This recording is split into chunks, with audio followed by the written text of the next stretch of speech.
Good afternoon, everybody. I'm going to go ahead and get started because, well, you're all here and we have just a very little bit of time in my estimation.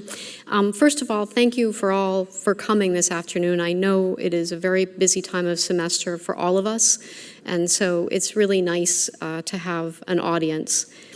Professor Alvi and I are really very pleased to have the opportunity to engage in conversation with you about this topic.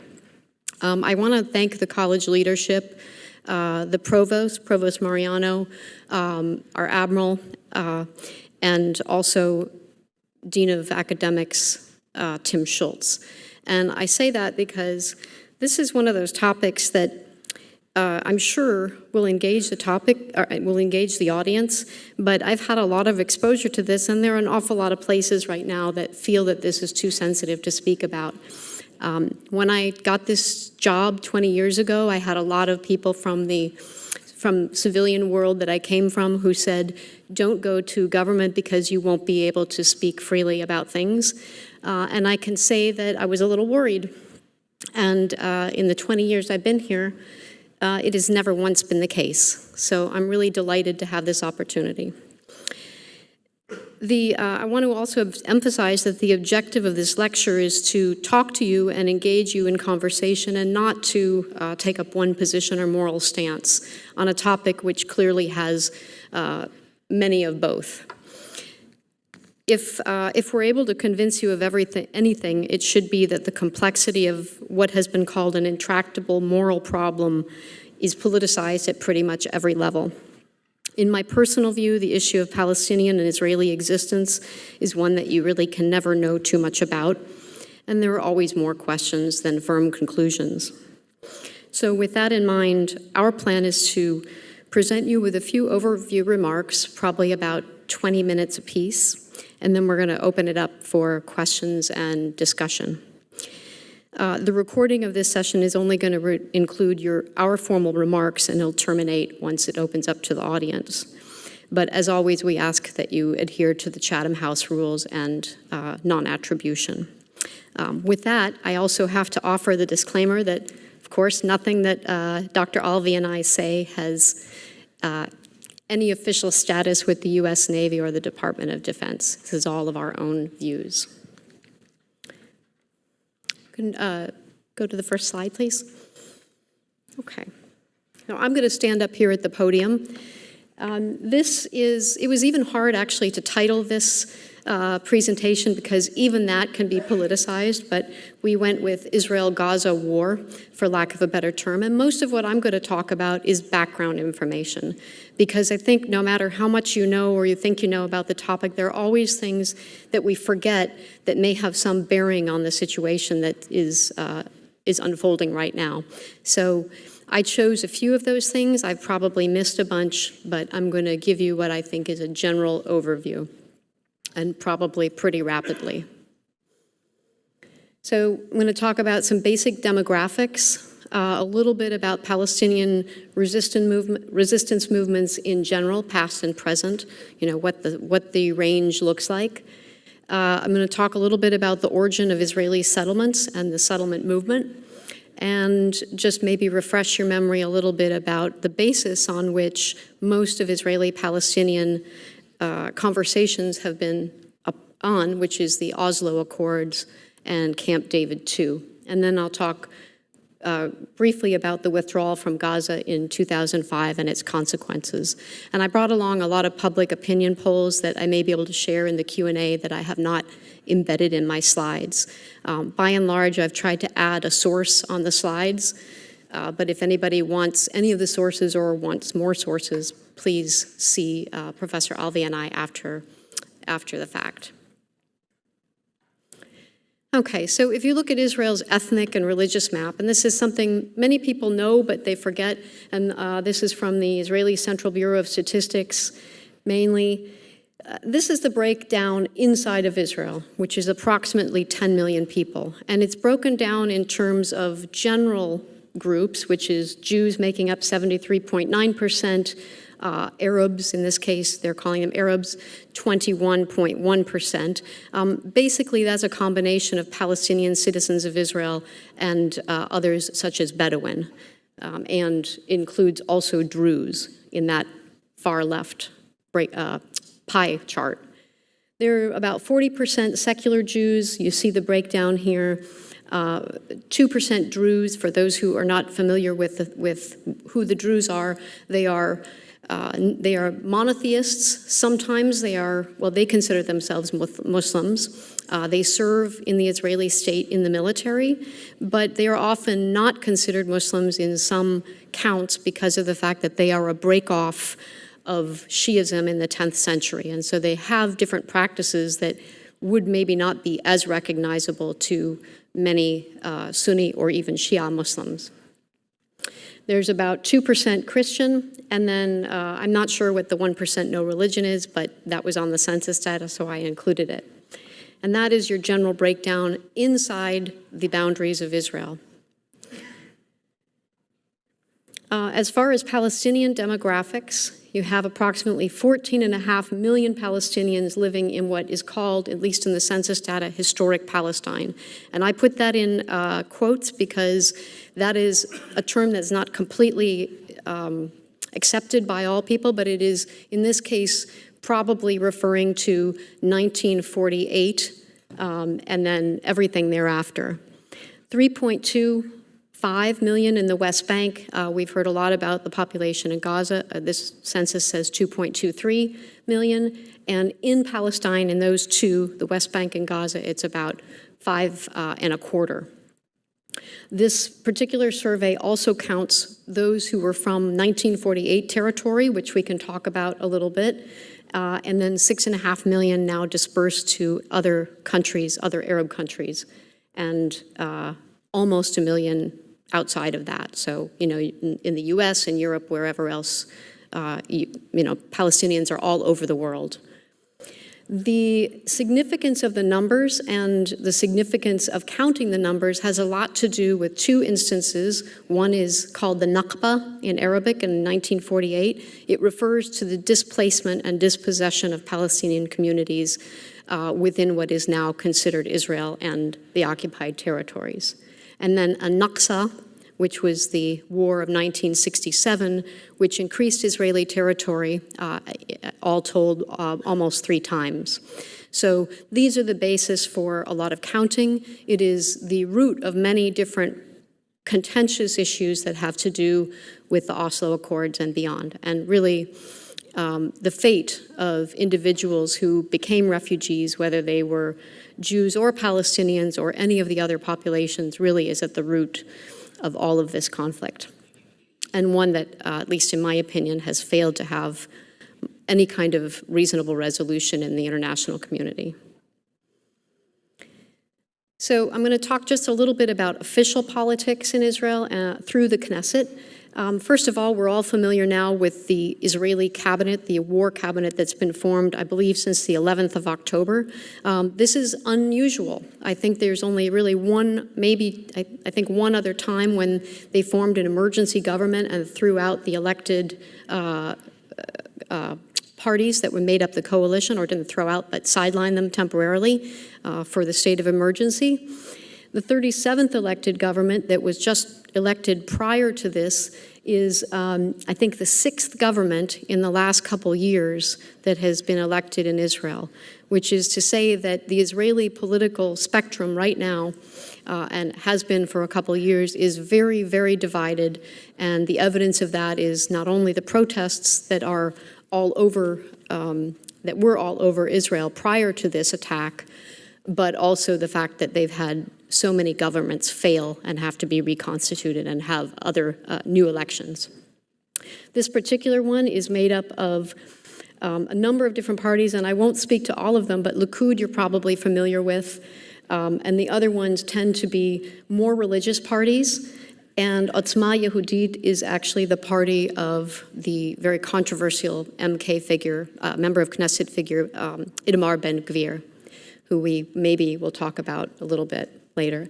But mainly, if you look at the charts on the left, you can see that Over time, and these are sources from the Israeli Democracy Institute, I highly recommend if you want to look at demographic trends, voting trends, attitudes, public polling information. This is a really good site, and they have excellent information that only in the last few years is actually also in English. And the big picture there is that if you look from 1984 onward through 2015, the composition of groups in the Knesset has changed a great deal. There are 5 Arab parties in Israel, or mixed Arab-Jewish parties, and they have their own platforms, and they are often in usually more left-wing governments. Some of them are even Islamist, representing the Islamic movement of Israel, which was an extra-legal organization for a while. And then in terms of places of residence, and this is maybe something that we can talk about a little further, as you can see in the change over from 1994 to 2015, there are many more members of Knesset that actually come from West Bank settlements. And that should give you a little bit of a clue into not only how contentious this is now for the political parties that make up the 37th Knesset, but also that they own a larger share of governance and take positions that tend to align with their interests in the settlements.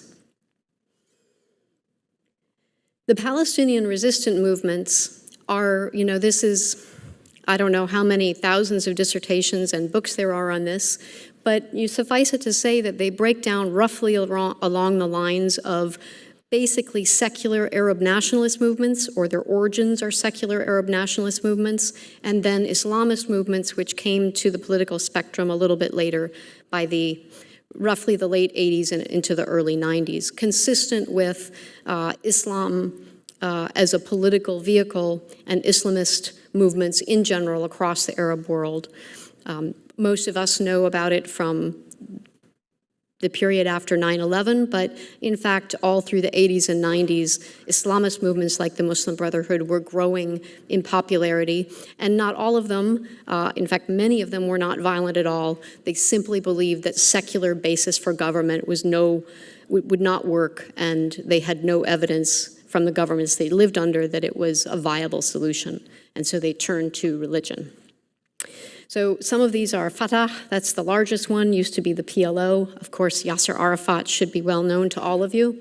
And then the Popular Front for the Liberation of Palestine and the Democratic Front. These were, I think at one time, somewhat unified. They basically have a socialist Marxist platform and they are largely out of vogue, if not dead altogether. Very few people would consider them viable political movements today. However, those that took the lion's share of the popular support are definitely the Islamist movements, Hamas being the one that we probably know best today. And Hamas was founded in 1988 during the first Intifada, and it is a breakoff of the Palestinian Muslim Brotherhood, and was, in fact, the breakoff was mostly in Gaza, and then was also adopted in the West Bank. The Palestinian Islamic Jihad traditionally has been a very small movement, and their founding is very much in line with their inspiration by the Islamic revolution in Iran in 1979. So although they're not Shia, they did tend to embrace the idea that the only successful Islamist revolution was in Iran. And so for a great many years, they sort of emulated the Iranian model in their thinking. They're also very small, and if it is true that the rocket that hit the hospital last week in Gaza was from the Palestinian Islamic Jihad, to me that would not be terribly surprising because they are not very unified, nor coordinated, nor politically adept.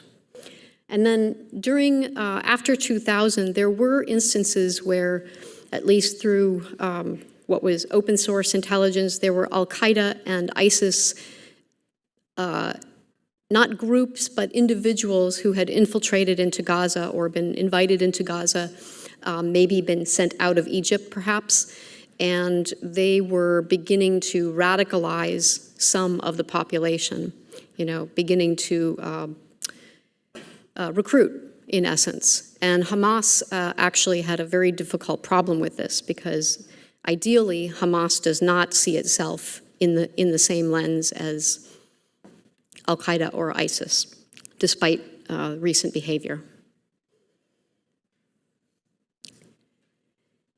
Hamas, I think I already mentioned most of this. Maybe the most important thing to mention here is that the Al-Qassam brigades is their armed military wing.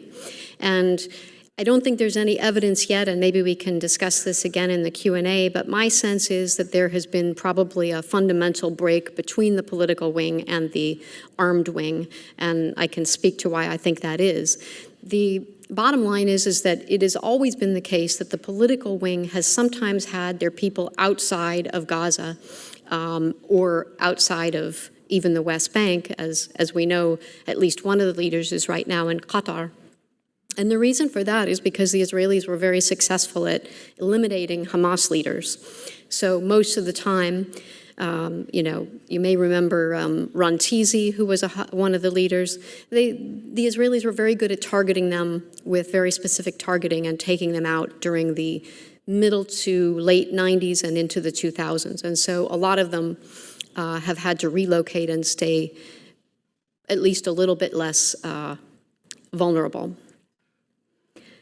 Most maybe important in this particular slide is to note that Hamas won the legislative elections in 2006. And it should be also strongly underscored that the Palestinian Authority has actually never had elections since its founding in the 1990s. They really have never held elections. And this is one of the big criticisms of Palestinians in the West Bank and was in Gaza. So when Hamas won the elections, that effectively pushed Fatah and Palestinian Authority out of Gaza completely. So this is really the genesis of why Hamas is really the sole political organization that has any clout in Gaza.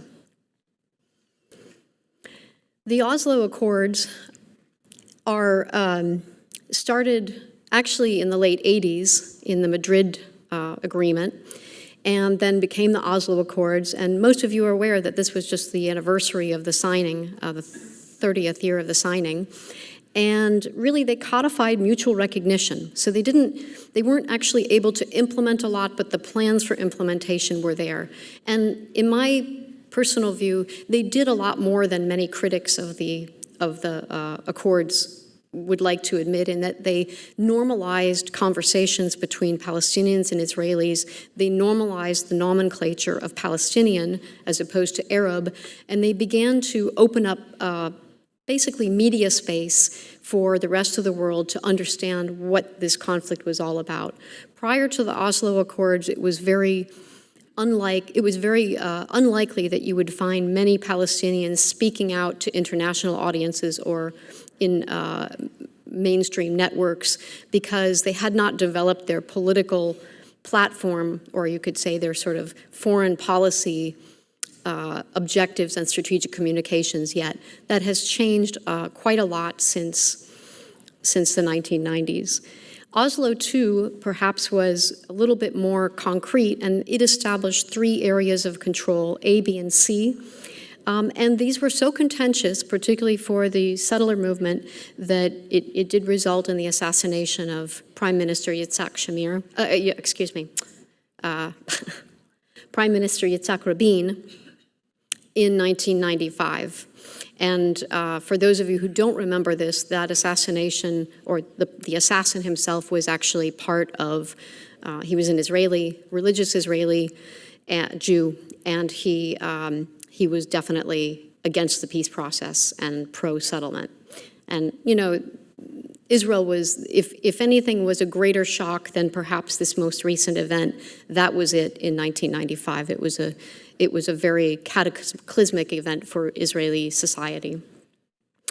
The Camp David II in 2000 was the most ambitious part of Oslo, and most people feel that this is where the process became stillborn. And this is because it tried to resolve the most contentious issues of final status. The most contentious are, in a nutshell, the status of Jerusalem, who will control different parts of Jerusalem, and what kind of label it will have. Will it be the capital of the Jewish state? You know, what will be there for Palestinians and how the religious places will be protected, and then the right of return for dispossessed Palestinians. These were intractable things that could not be solved. And at the time, at least as I recall, this is Prime Minister Ehud Barak and Yasser Arafat. He died not too long after Oslo II, Camp David II. This was a time when most people thought there was a pretty high likelihood that one or both of them could have been assassinated for making this agreement. So support and public legitimacy of this last phase was very low despite the international effort. This is a little picture of areas A, B, and C, and again, this is really no longer so valid as a practical thing, but this was the way it was laid out. And it's important to see this because if you look at it, you can see that that under Palestinian control, there's some isolated communities, mainly highly populated Arab cities, and then really there's a joint control in the middle, and then Area C really secures Israel, and that was really the outcome of the negotiations. Understandably so for Israel, that their main concern and their citizenry's main concern has always been security, and so this was an effort to preserve security, but also begin to cede some territory back to for self-governance, and eventually for a two-state solution. The Israeli settlements in the West Bank, and I'm only really going to talk about those for the moment because that's where I think the genesis of the movement came from. This is really, well, I wrote a dissertation on this, so I was a bit tired of that, but this is a really interesting area still because it's the kernel of problem for Israel itself. It certainly affects the larger Palestinian-Israeli conflict, but it really is the center of gravity, you could say, political center of gravity for the Israeli population and for subsequent governments. It was founded in 1967, roughly. They used to be called Gush Emunim, or Bloc of the Faithful, and they've also been known as Yesha, which is that's an acronym for Yehuda, Shomron, Aza, which are three biblical areas that happen to also be Gaza and then parts of the West Bank. And so the bottom line here is that people who subscribe to what they consider Eretz Israel, who are settlers, and again, not all of them are religious and not all of them have right-wing views or ideological claims to the land, but those who do simply do not accept any of the Oslo agreements or any of the basis for Palestinian-Israeli negotiations. To the contrary, these are the people that you see actively going out and trying to set up new settlement areas, and they are also very much an armed movement. Initially, they were allowed to be armed because they lived in areas that were not under Israeli control formally at first, and afterwards they retained that right. So I don't know how many of you have traveled in this area, but when you ride out in this settlement area, it is very easy to know who they are because they stand out on the roads with weaponry, and they, in many cases, forcibly punish Palestinian residents who cross the line or try to use some of the fields or basically go about their lives. So they are really, in my mind, they are the fundamental problem. And right now, there are about 400,000. When I did my dissertation 20 years ago, they were roughly 180 to 200,000 members who live out in the West Bank. Today, they have risen to about 400,000. So it's quite a large amount. Finally, I'm going to just make a couple points about the Gaza disengagement plan in 2005. I didn't put the graph in, and partly because I could not find reasonable graphs for this, but if you recall that during the Oslo Accords and thereafter, the tactic of, or you could call it strategy of using suicide bombers on the Palestinian side, particularly Hamas and some of the Islamist groups, was very, very problematic for the Israelis. Israel could not defend itself from these attacks, and they were repeated over years and years, and they grew very much to a fever pitch around 2002, which was the beginning, or around 2000 when the Second Intifada began, and they continued. The only solution Israel found for this partly was building the wall, the separation wall, because they could then preclude people coming in, they could stop work exchange and not allow Palestinians in areas that were Israeli areas. This had, of course, has been criticized across the board, but unfortunately, it was rather successful for the Israelis. The disengagement plan itself is attributed actually to former Prime Minister Ariel Sharon, based on the concept of complete disengagement, meaning we now know that we cannot live near them or with them, and therefore disengagement from Gaza is one way to manage this. And so the settlements that were in Gaza, the Israeli settlements, were evacuated. Sometimes they had to be evacuated by force, and Israelis who lived there were brought back in, and that territory then became the became the stronghold for Hamas over a number of years. Israel still, and you've probably read this over and over again, they still control air, land, and sea, basically security and access, so they can control the economic tempo within Gaza. But it did, in fact, for at least a time, change the level of violence that Israel was exposed to. I'm not going to talk about the 2006 war with Hezbollah, but maybe we can discuss it a little bit in the Q&A.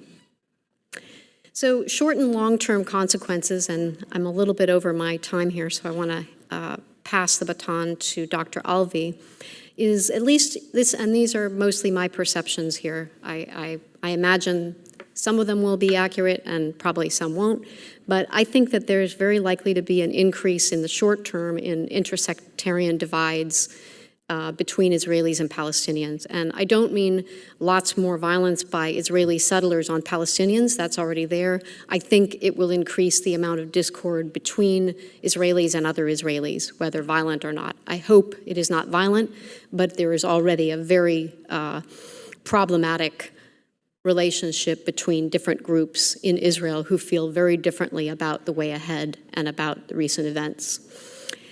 Despite all of this, the idea that Israel's coming together as a unified whole.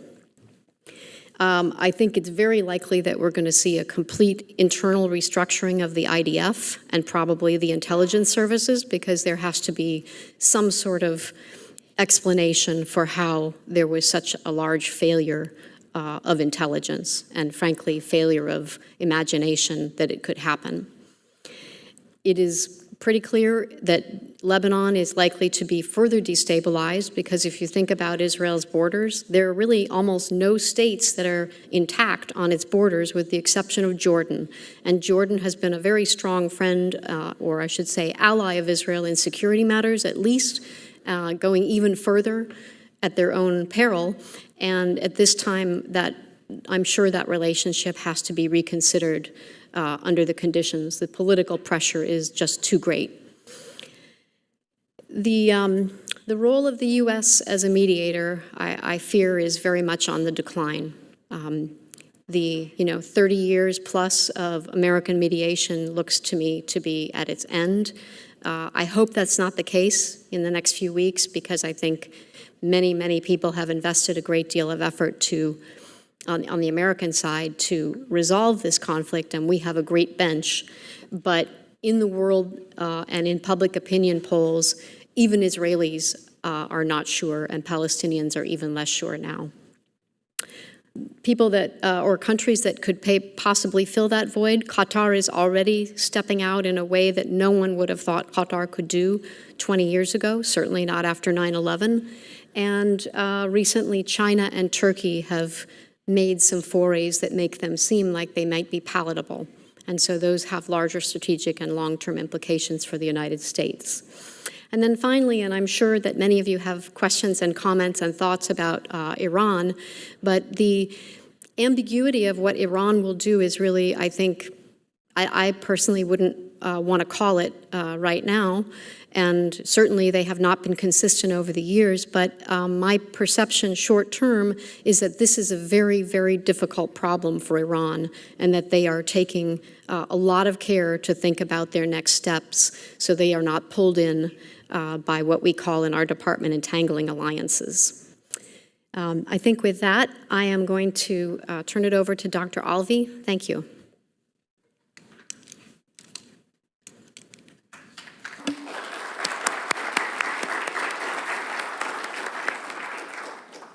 Good afternoon. Thank you, Dr. Lane. Thanks.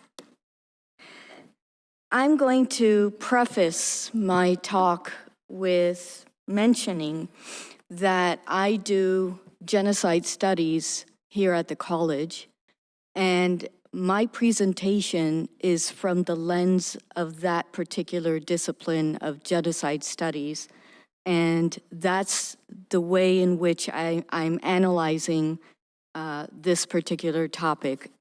So please bear that in mind as I proceed. On October 19th, Raphael Cohen published in the RAND blog an article that says, or is entitled, "The Inevitable Ongoing Failure of Israel's Gaza Strategy." I'll read you just a few lines from this. He says, "The phrase, quote unquote, mowing the grass has been the bumper sticker version of Israeli strategy in Gaza for the last decade and a half. It plays out in the following way." Now, this is very important to listen to this description. Palestinians, frustrated by the state of the enclave, referring to Gaza, turn to the likes of Hamas for, if nothing else, vengeance against Israel. Israel imposes restrictions such as the blockade on Gaza, citing security concerns. Living conditions in Gaza deteriorate further, and discontent builds. Hamas, Palestinian Islamic Jihad, and others capitalize on the discontent and attack Israel. Israel responds by, quote unquote, mowing the grass, killing the perpetrators along with some number of civilians, buying at least a few years of relative peace, and fueling further long-term radicalization. And so the cycle continues ad infinitum. Cohen refers to mowing the grass as strategic fatalism.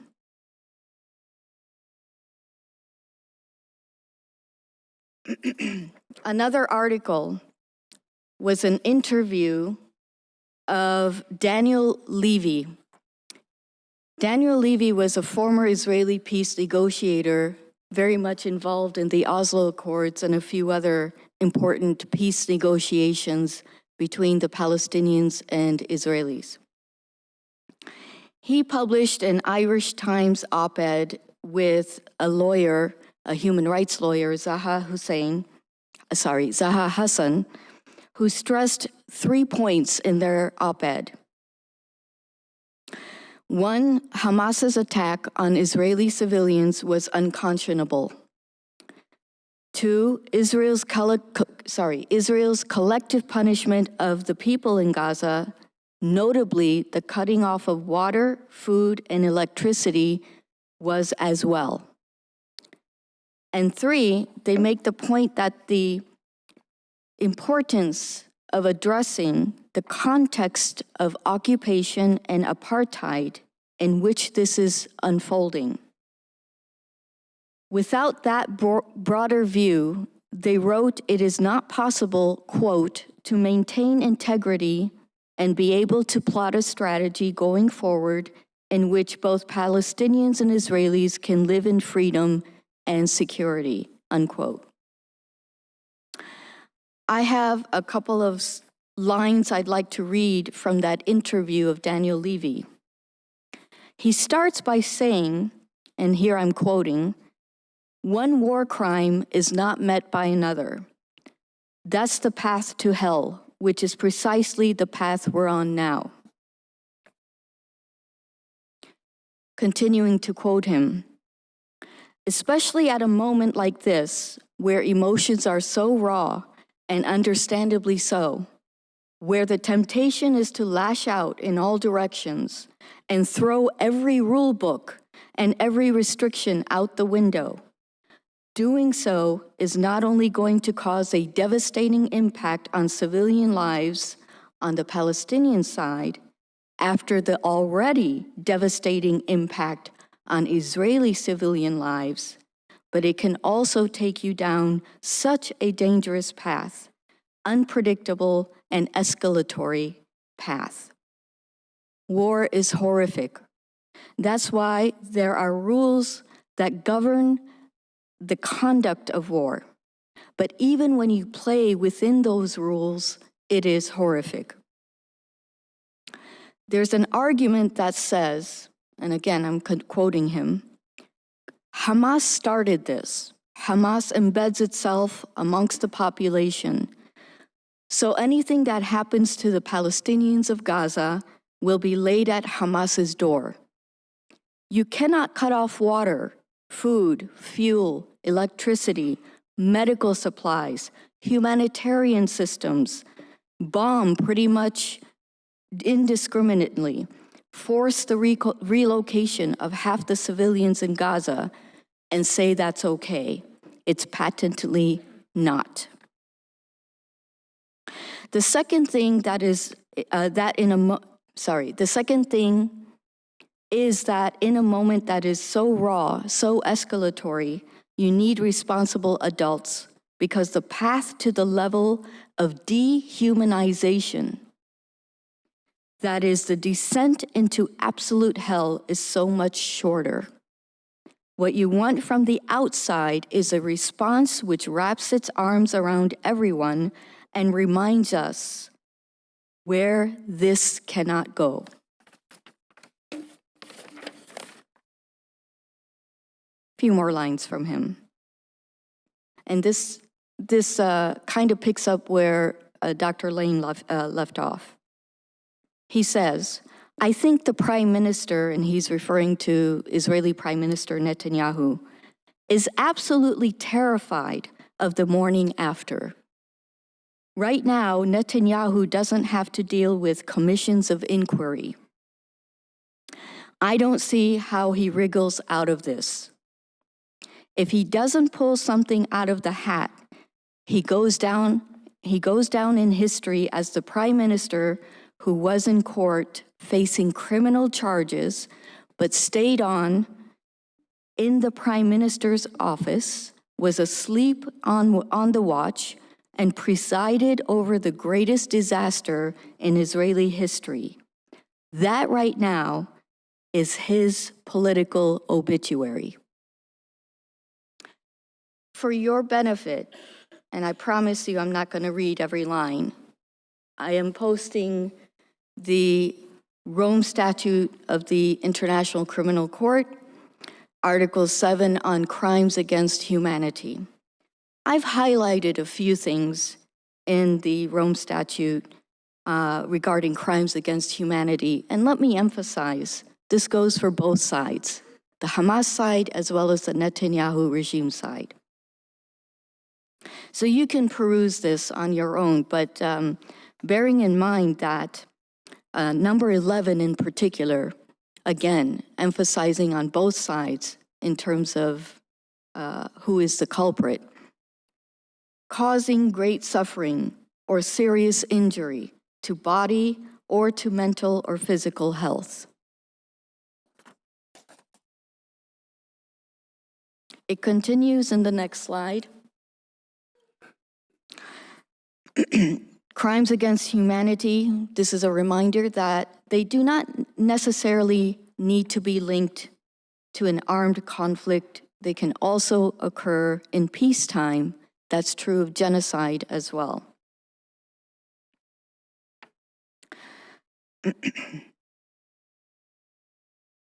Similarly, the Rome Statute talks about war crimes. And again, I want to emphasize this goes for both sides, Hamas and the Netanyahu regime. I want to emphasize the very last line where it says that protection is afforded to medical and religious personnel, humanitarian workers, and civil defense staff.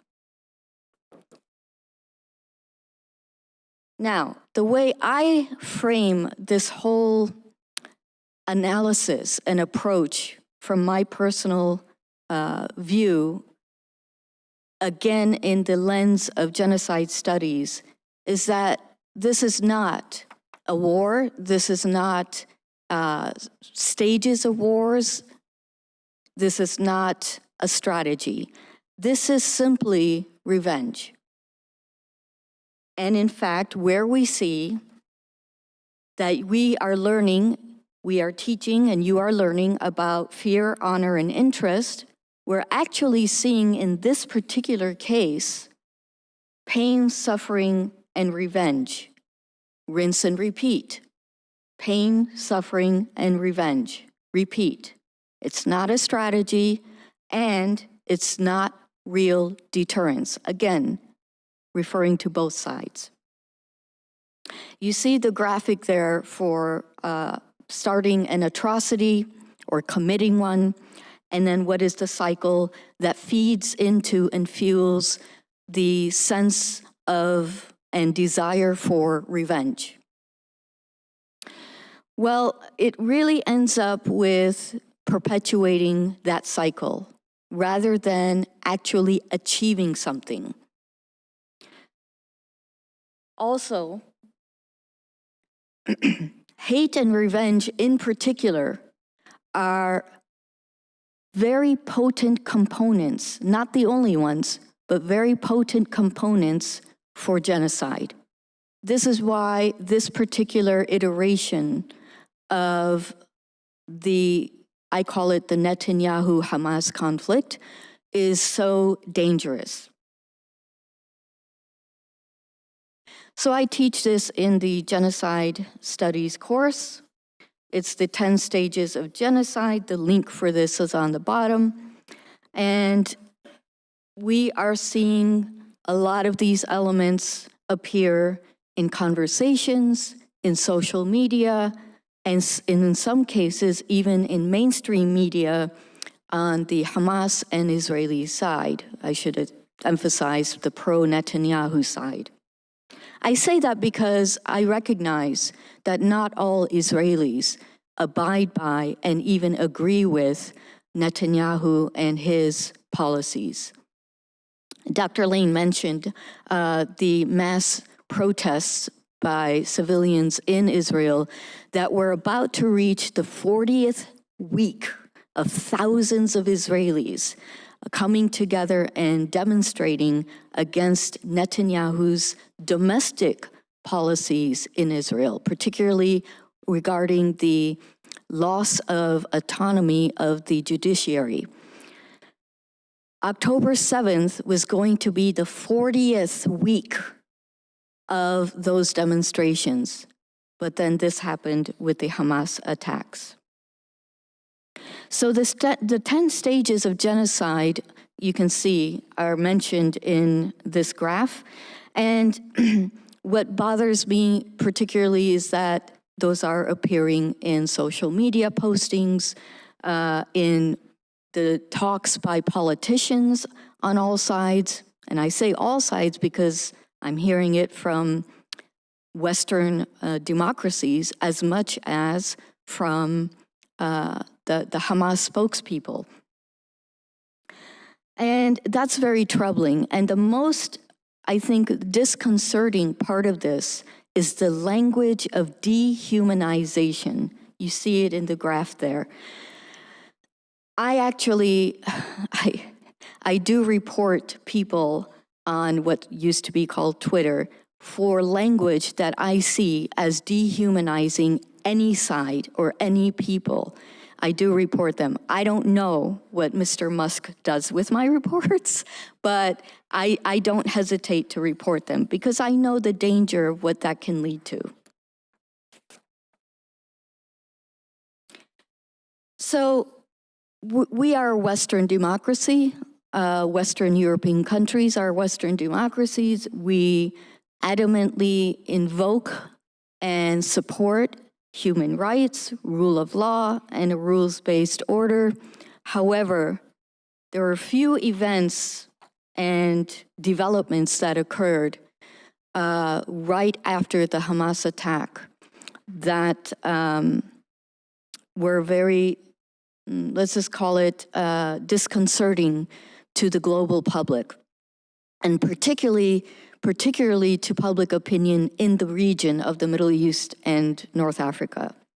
So the optics, in particular, of President Biden going to visit Netanyahu, and then there was a long trail of other Western democratic leaders doing the same, but particularly of the United States president, was viewed very much as one-sided, and particularly taking note that President Biden did not call for, in that visit, for restraint or for a ceasefire on the Israeli side.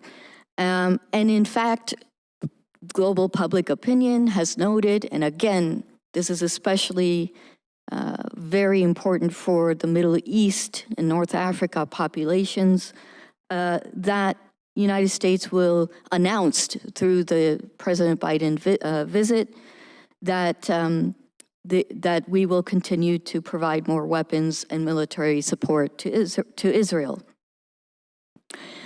Now, you saw a little bit of cushioning that with President Biden's speech on Thursday, October 19th, which I think helped a little bit with regard to public opinion in the region and maybe even global opinion. But I did notice in social media that many Arab and Muslim Americans, as well as non-Arabs and non-Muslims who are, let's just say, pro-Palestinian, by the way, in that war of words in social media, we're almost always conflated with pro-Hamas, and people had to correct that. Scholars like me and scholars like, and analysts and activists out there had to correct that. You cannot conflate, just like I didn't conflate the Israeli civilians and public with Netanyahu and his policies. People cannot automatically conflate pro-Palestinian with pro-Hamas. So a lot of Arabs and Muslims and pro-Palestinian sentiments in the United States in social media have expressed up till now that they will not be voting for President Biden next year. So again, regional and global public opinion has observed a contradiction. In fact, they would point out in their social media posts that there are too many contradictions regarding invocations of or support for rule of law and a rules-based order, but particularly with U.S.-Israel relations, international humanitarian laws and human rights principles are not being observed. Again, that's the criticism you're seeing coming out of the Middle East region, but also in some cases, global public opinion. Now, going back to the Rome Statutes and international humanitarian law, it's very clear. If you follow international law, and especially rules of and conduct of war, you cannot cut off water, food, electricity, and fuel to a major population. Equally, Hamas needs to release the hostages it's holding, the Israeli hostages it's holding, unconditional release and making sure they're safe and healthy. Now, Hamas initially talked about prisoner exchanges. I don't know where the status is for that right now, but we do know that Qatar is engaging in a lot of kind of behind-the-curtain diplomacy, and they've had some minor successes in terms of numbers.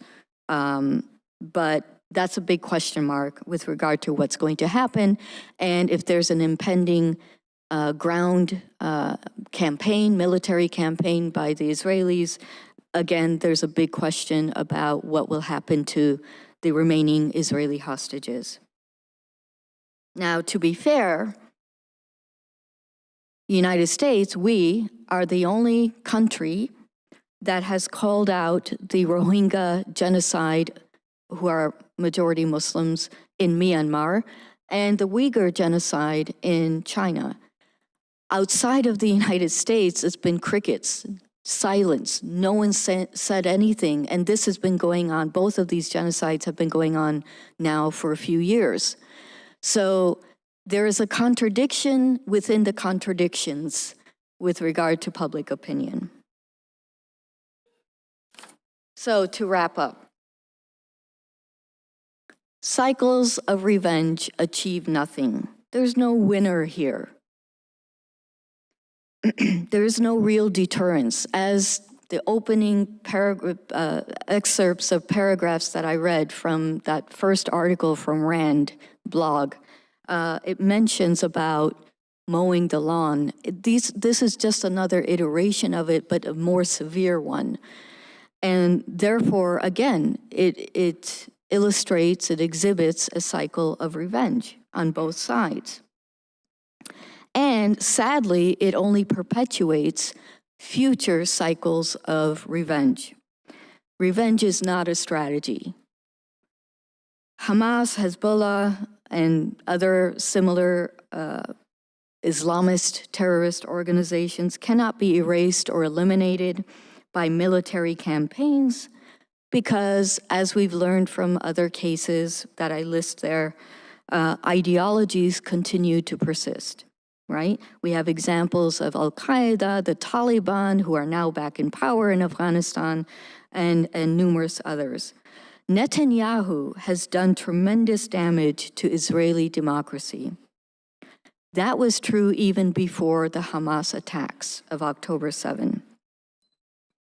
Even Israelis are speaking out against Netanyahu's tactics, against the Gaza population. There are even some Israelis who have loved ones being held hostage in Gaza by Hamas who have spoken out on camera saying that this approach to this crisis is not right. Unprecedented that the Palestinian Authority's President Mahmoud Abbas and Jordan, the Kingdom of Jordan, actually snubbed President Biden, for a scheduled summit during his visit in the region. Major disinformation campaigns are ongoing as we speak in social media, and that's happening from both sides. There are mass demonstrations.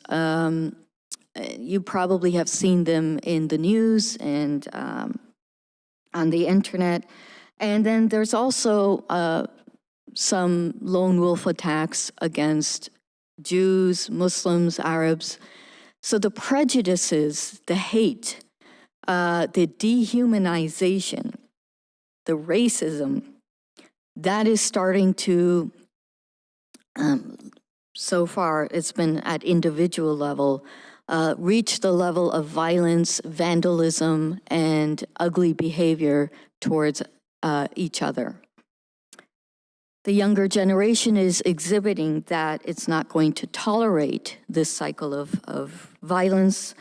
There are reports of an internal mutiny of sorts in the State Department. One State Department official even resigned in protest of the Biden administration's approach to this crisis. And can we still talk about a two-state solution? I don't have the answer to that. We can discuss in Q&A if you like. The bottom line is that we're still very much a long way off to achieve real peace and justice for all sides in this crisis. Thank you very much.